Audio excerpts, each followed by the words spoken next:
بسم اللہ الرحمن الرحیم۔ السلام علیکم ورحمۃ اللہ وبرکاتہ۔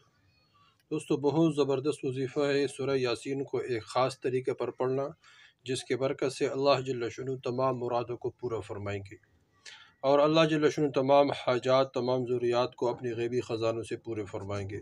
سورہ یاسین تمام مشکلات کو حل کرنے کے لیے فرمایا کہ مشکلات کو حل کرنے کے لیے سورہ یاسین کو رات کا پڑھنا بہتر ہے۔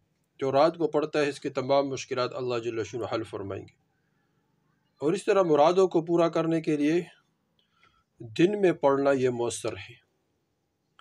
سورۃ یاسین کے بارے میں حضور صلی اللہ علیہ وسلم نے فرمایا کہ یہ جب بندہ دن کے شروع میں پڑھتا ہے تو تمام ضروریات، حاجات اللہ جل شانہ اس کے پورے فرمائیں گے، اور فرمایا کہ جو سورۃ یاسین کثرت سے پڑھتا ہے، کثرت سے، تو اللہ جل شانہ اس کے تمام حاجات غیبی خزانوں سے پورے فرمائیں گے۔ کھانا کم ہونے کا ڈر ہو تو سورۃ یاسین پڑھے، اللہ کے رسول نے فرمایا وہ پورا ہو جائے گی۔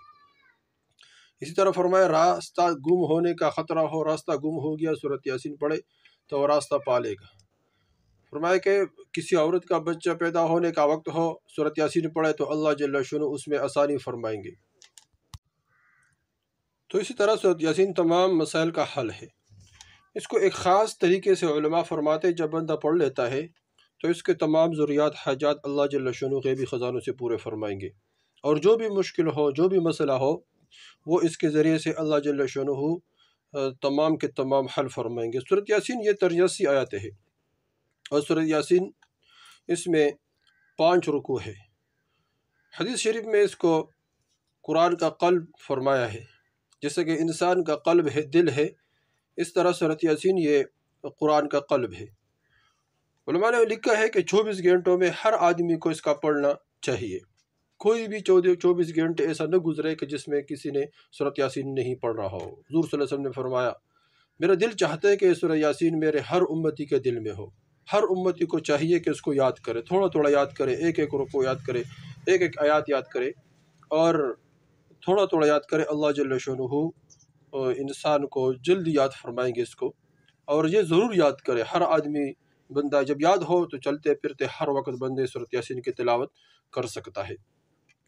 اور اس کو ایک خاص طریقہ ہے پڑھنے کا، علماء نے لکھا ہے، جس سے مفتی ظہور علی خان صاحب وہ فرماتے ہیں کہ اس کا ایک خاص طریقہ سے جو 7 ہفتے اس کے کرتا ہے وظیفہ، تو چلہ کرتا ہے، وظیفہ کرتا ہے، چلہ کاٹ لیتا ہے، تو اللہ جل شانہ اس کو گارنٹی کے ساتھ جو اس حاجت کے لیے، جس مراد کے لیے، جس ضرورت کے لیے کیا ہے، تو اللہ جل شانہ وہ پورا فرمائیں گے۔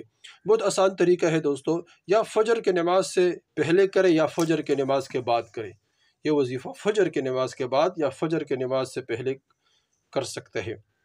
وظیفہ پڑھنے کا طریقہ دوستو یہ ہے کہ نماز پڑھ لیا فجر کے، یا نماز سے پہلے بیٹھ گیا کسی جگہ پر، خاص جگہ پر، اور اس کے بعد 3 دفعہ سورہ فاتحہ پڑھا، 3 دفعہ الحمد شریف، سورہ فاتحہ، اس طرح پھر 3 دفعہ آیت الکرسی پڑھ لیا، اور اس طرح پھر 3 دفعہ چاروں کل، قل یا ایھا الکافرون، قل ھو اللہ احد، قل اعوذ برب الفلق، قل اعوذ برب الناس، اس طرح یہ چاروں کل 3 دفعہ پڑھ لیا۔ اس کے بعد 3 دفعہ درود ابراہیمی۔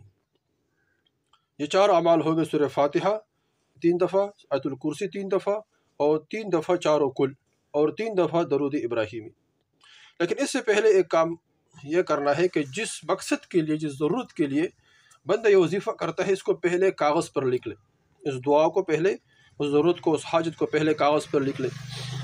اس کے بعد جب یہ 3 دفعہ سورہ فاتحہ پڑھ لیا، 3 دفعہ آیت الکرسی پڑھ لیا، 3 دفعہ چاروں کل پڑھ لیا، 3 دفعہ درود ابراہیم پڑھ لیا، پھر سورہ یاسین پڑھے، اور جب سورہ یاسین شروع کرے، پہلے مبین تک پہنچ کر وہ کاغذ نکال کر، یا کاغذ سامنے ہو، وہ دعا اللہ جل شانہ سے مانگے۔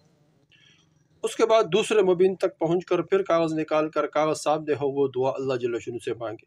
اسی طرح ہر مبین پر رک کر وہ دعا کرے، ہر مبین پر رک کر وہ دعا کرے، اور اس طرح آخر میں سورۃ یاسین کو پورا کرے، اور آخر میں اللہ جل شانہ سے خوب رو دو کر وہ دعا، وہ ضرورت، وہ حاجت اللہ جل شانہ کے سامنے رکھ کے انشاءاللہ پہلے ہفتے میں یہ اللہ جل شانہ کام کر دے گا۔ ضرور اللہ جل شانہ اس وظیفے کے برکت سے پہلے ہفتے میں کام فرما دے گا۔ اگر پہلے ہفتے میں نہیں ہو تو دوسرے ہفتے میں ضرور ہوگا، دوسرے میں، تیسرے میں ضرور ہوگا، پھر چوتھے، 7 ہفتوں کے اندر اندر اللہ جل شانہ اس مراد کو، اس مقصد کو، اس حاجت کو اللہ جل شانہ ضرور پورے فرمائیں گے۔ یقین ہو دوستو، یقین کے ساتھ اللہ جل شانہ ہر چھوٹا سا عمل ہو، بڑا عمل ہو، یقین ہو تو اللہ جل شانہ ضرور وہ کام فرمائیں گے۔ دوستو خود کرے، آگے شیئر کرے اور سب کو بتائے تاکہ سب کے ضروریات حاجات اللہ جل شانہ غیبی خزانوں سے پورے فرمائے۔ اللہ سے دعا ہے جو ہمارے سننے والے ہیں اللہ ان کے دنیا اور آخرت کے تمام ضروریات حاجات اپنے غیبی خزانوں سے پورے فرمائے۔ اللہ ان کو کسی کا محتاج نہ بنائے، اور اللہ جل شانہ ان کو دنیا اور آخرت میں تمام خیروں سے نوازے اور تمام شرور سے اللہ جل شانہ محفوظ رکھے۔ آمین ثم آمین۔